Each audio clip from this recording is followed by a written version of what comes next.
Hello everyone, আসসালামু আলাইকুম। Welcome to my new blog. তো আরেকটা নতুন ব্লগে সবাইকে ওয়েলকাম করতেছি। তো আজকের ব্লগটা হচ্ছে আগের দিন রাত্রে দেখবেন কিছু আমরা যদি অধিকাংশ কাজ যেগুলো আমাদের সকালে আর্লি করতে হয় সেগুলো করে রাখি তাহলে কিন্তু ঝামেলাটা খুব কম হয়, মানে বরকত হয় আর কি দিনের। তো এখানে হচ্ছে কিছু ফল নিয়ে আসছে। আমগুলো তো একদমই বাজে ছিল, তারপরও 200 টাকা কেজি করে নাকি এই আম। তো যাই হোক, আনতে তো হবে। তো ফলগুলো হচ্ছে গুছিয়ে রাখবো, রাখার পর হচ্ছে কিছু আম কেটে নিব, দেখবো যে ভিতরে কি। এটা হচ্ছে আমরুপালি।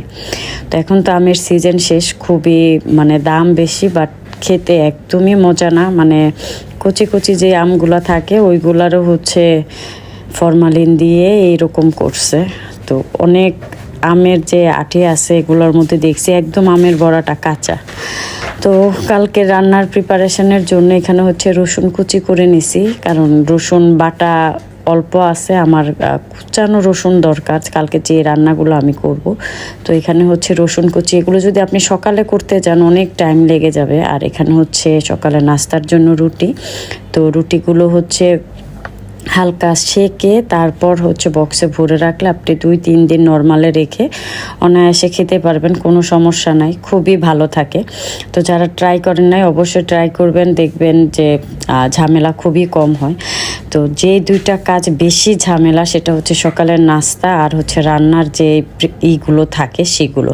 তো এগুলো হচ্ছে রাতে একটু সময় বের করে, হচ্ছে বেশি না, একটু সময় বের করে যদি করা যায় তাহলে পরের দিন সকালটা থাকে একদম ঝামেলা মুক্ত। তো এখানে শিং মাছ নিয়ে আসছে, শিং মাছগুলো কেটে পরিষ্কার করে, ফুল পরিষ্কার হয় নাই যেহেতু অনেক রাত হয়ে গেছে। তো এগুলো যেভাবেই হোক রেখে দিব, আর যখন রান্না করব আর একটু হচ্ছে ঘষা মাজা করে একদম ঝকঝকা করে রাখবো।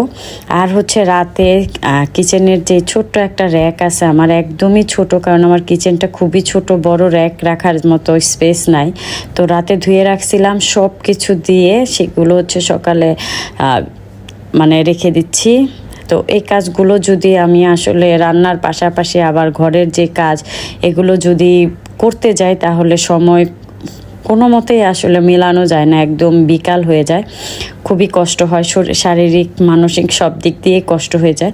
তো যারা হচ্ছে একসাথে সব কাজ করতে যান দেখবেন শরীরের মধ্যে অনেক চাপ পড়ে।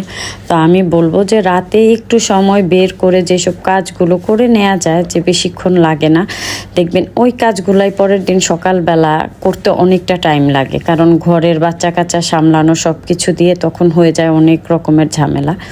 তো ট্রাই করবেন হচ্ছে রাতে কিছু কিছু কাজ করে রাখার, বিশেষ করে রান্নার যে জোগাড় থাকে যে দুপুরে কী রান্না করবো। আমি তো আগের দিন রাতেই সব কিছু ভেবে হচ্ছে প্রিপারেশান নিয়ে রাখি, এই কারণে হচ্ছে পরের দিন সকালে আমার ঝামেলাটা খুবই কম হয়। তো এই যে সকালবেলা হচ্ছে এখন নাস্তা করব, তো সবাই হচ্ছে রুটি খাচ্ছে, আমি হচ্ছে ভাত খাবো। তো আমি ভাত নিয়ে বসছি, দেখেন একদম ঝামেলা নাই, মাথার মধ্যে কোনো টেনশন নাই। আমি জানি আমার সব কিছু করা আছে, শুধু আমি রান্না করব। 1 ঘন্টা হাতে নিয়ে যদি আমি রান্নাঘরে যাই 1 ঘন্টার মধ্যে হচ্ছে রান্নার যত কাজ আছে আমার সব কাজ শেষ হয়ে যাবে।